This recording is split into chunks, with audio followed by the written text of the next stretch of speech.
So the USA is in chaos today as Trump is trying to shut down and cut everything. First, I heard it was federal funding abroad. Then it turned out to be federal funding domestically, and it was like all federal funding they're trying to cut. A judge has actually recently stepped in to block Trump's illegal order. This is the headline today. Judge temporarily blocks Trump's plan to freeze federal aid. We're getting crazy reports, and not in a good way. This is from Senator Wyden saying, my staff has confirmed reports that Medicaid portals are down in all 50 states following last night's federal funding freeze. This is a blatant attempt to rip away health insurance from millions of Americans overnight and will get people killed. It looks like the White House confirmed that the portals were down here. This is Karen Leavitt, so that's the new press secretary. I think she's one of the youngest in history. She's only 27, very inexperienced, but this is who the Trump likes to hire. It says here, the White House is aware of the Medicaid website portal outage. We have confirmed no payments have been affected. They are still being processed and sent. We expect the portal will be back online shortly. The judge who blocked Trump's order, this is what they said, quote, I think there is a specter of irreparable harm, meaning like, I mean, what you're doing is irreparable harm. It could really hurt a lot of people, right? What they did was, so basically Trump's like trying to cut funding, just, I guess, defund the government because he doesn't like what things are doing. Talking about $3 trillion. And this stuff is money that's been appropriated by Congress. Like put these packages together, make sure people get the service that they need. Trump's just trying to shut down everything. So the judge comes in and blocks that, and I guess it's until February 3rd. I believe that's a Monday at 5 p.m. So they'll hear arguments. It really feels like Trump's on extremely shaky ground here. I watched a bit of the press conferences, like all the reporters like, what the heck are you doing? What the heck are you doing? And the press secretary, the answer is just really stupid. I'll just tell you, it's just like, well, we believe it's legal. We believe it's legal. We believe it's legal. Is that kind of stuff. And it's like, well, just because you believe illegal doesn't mean it's legal. This is what it says here. It says, so the judge, put a block on Trump's order. That will expire on February 3rd at 5 p.m. It says here, the Trump administration cannot suspend disbursement of any congressionally appropriated funds until then. The judge described the move as a, quote, a brief administrative stay intended to maintain the status quo while further litigation can play out. They're getting all kinds of lawsuits, and that is the Trump, because you're affecting so many organizations trying to do these illegal things. It was done within like 24 hours. It was very short. They didn't notify people very well. And then when they sent out the memos to all these various agencies, it was just like done so, in a way where like people are like, are you crazy, right? I mean, evidently they are. I want to point this out, movie, guys. I know I keep recommending it in every video these days, but just see this movie 1987 if you haven't. It's a Korean movie, and I know some people don't watch foreign films, but I'm telling you, it's really good. And the basic start of the story is the government gets a student killed, and they try to cover it up. And it goes on through like the importance of journalism and media, etc. So I just have it watch it if you can, and you'll understand the history of Korea and why. They arrested President Yoon recently and charged him with insurrection. So the USA has a different history, but I just want to understand, learn from history. It's not just American history, learn from many countries around the world. This is also certainly going on as well.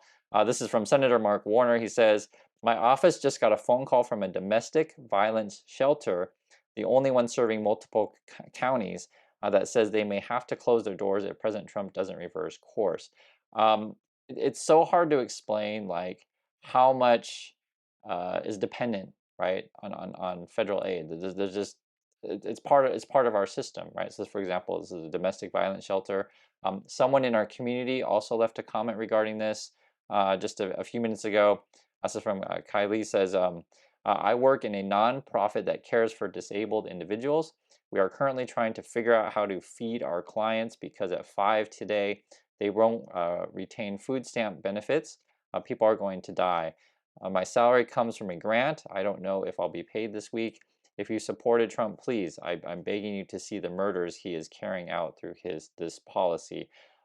This is the kind of stuff that I want you guys to be aware of. It's so much, right? It's the most vulnerable, really, to be really frank. Be it elderly, be it children, in this situation, disabled individuals, or domestic violence shelters or people who need Medicaid, right? This kind of stuff. The Trump people, right?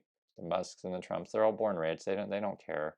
And on top of that, they're trying to figure out ways to basically funnel money from poor people to their rich buddies so they can do their stupid AI projects, their ridiculous, illegal, pump and dump crypto nonsense. And it's really a shame, right? And it's important just to educate all what's going on top of that, kind of the way that they're doing it is really, really shady these days.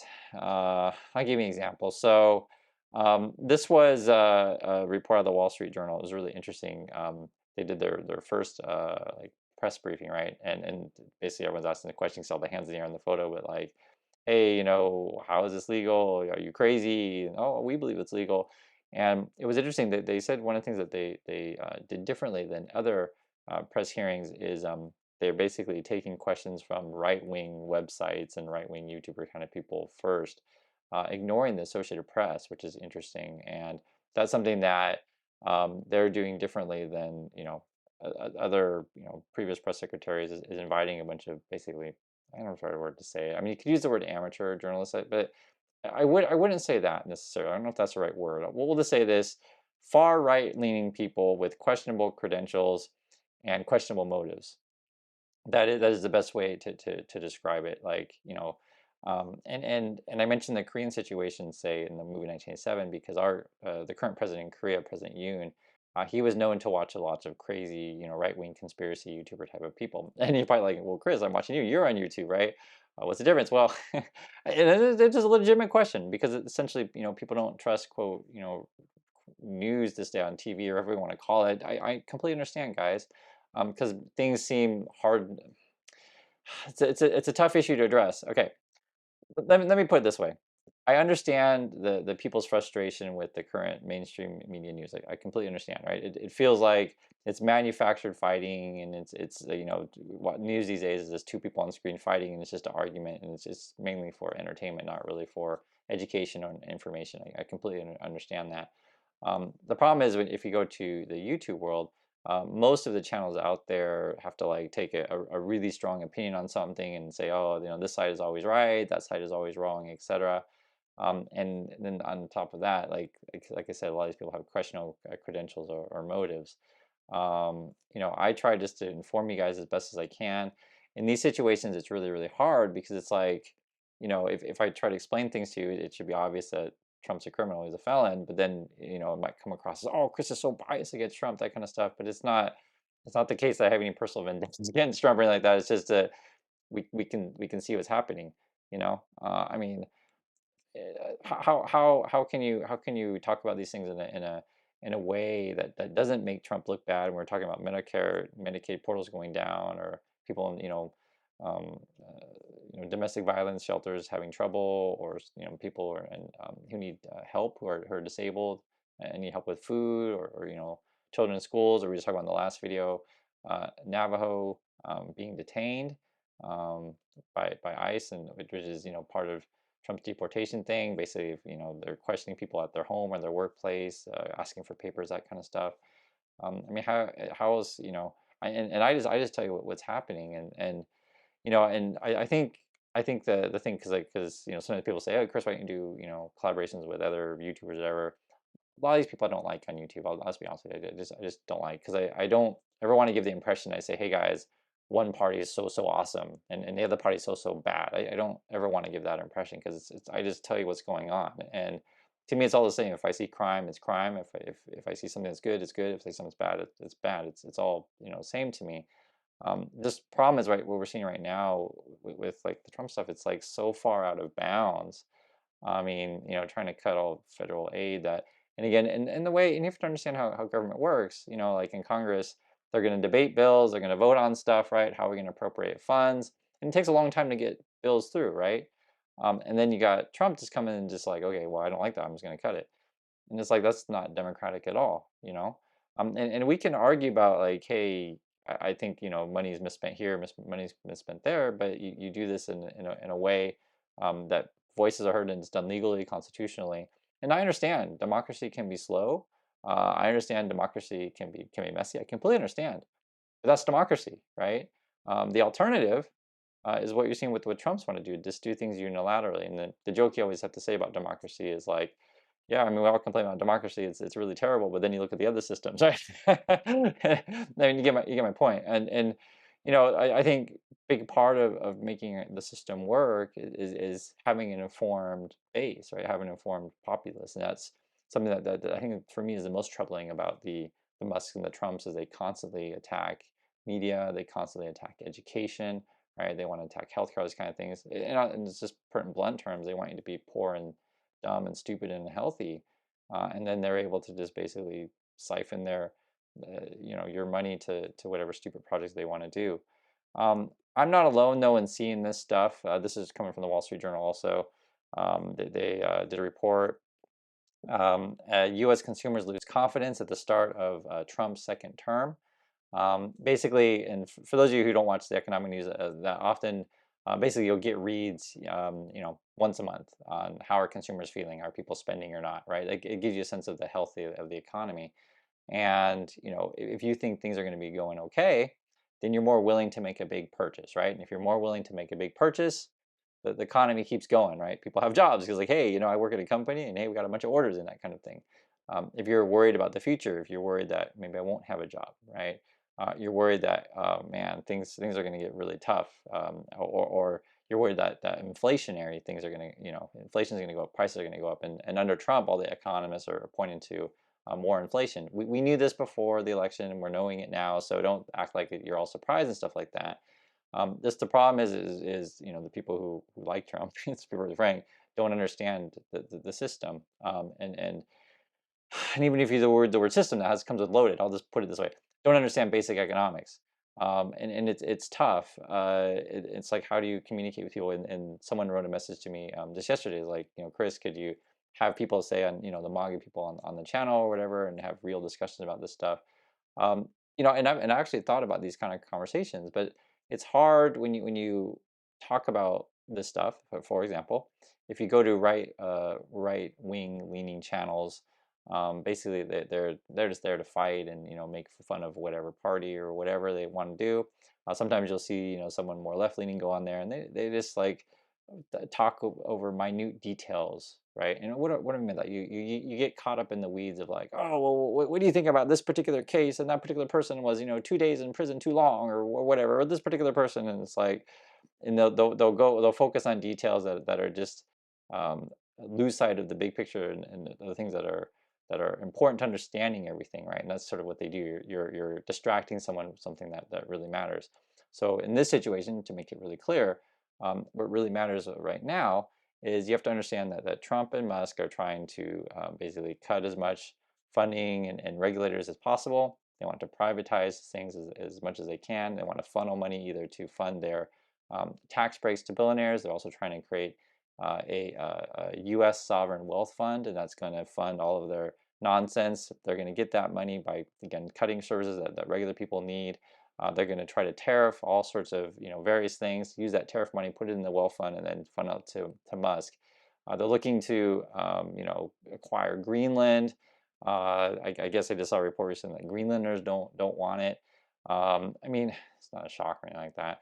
And the problem is, it's like if you, in terms of the Trumps or the Musk, if you appeal to a population that's frankly low information, low education, right, you can convince them of anything.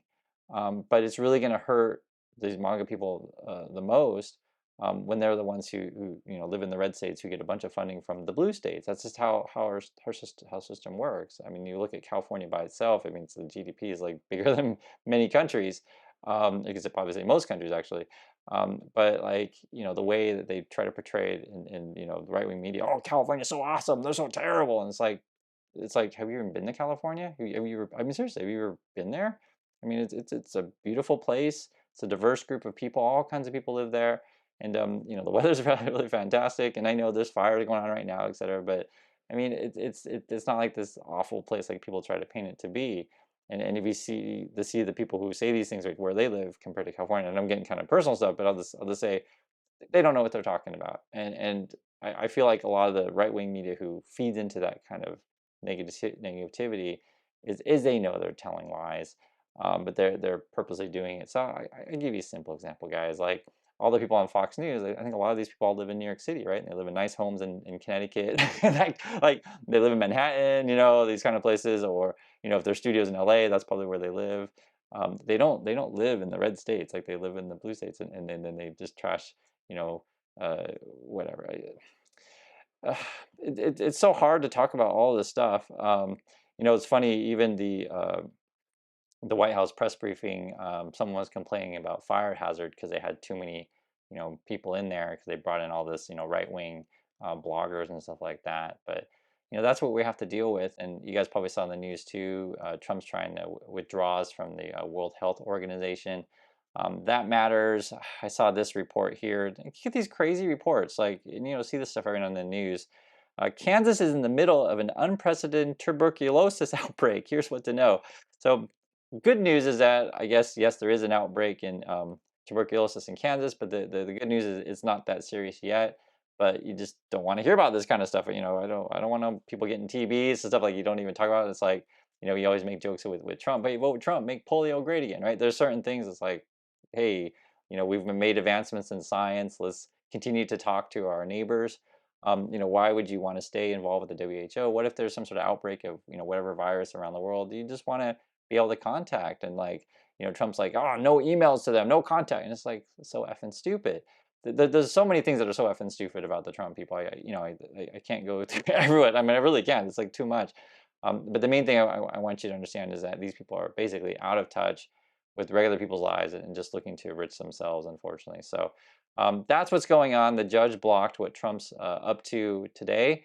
It's held until Monday at 5 p.m. and we'll see where this goes. I think that Trump and Musk are going to keep doing this, pushing the envelope of where their power is. But people are going to fight back, and so we'll see what happens. Anyway, thanks again for watching, one, and I'll catch you next video.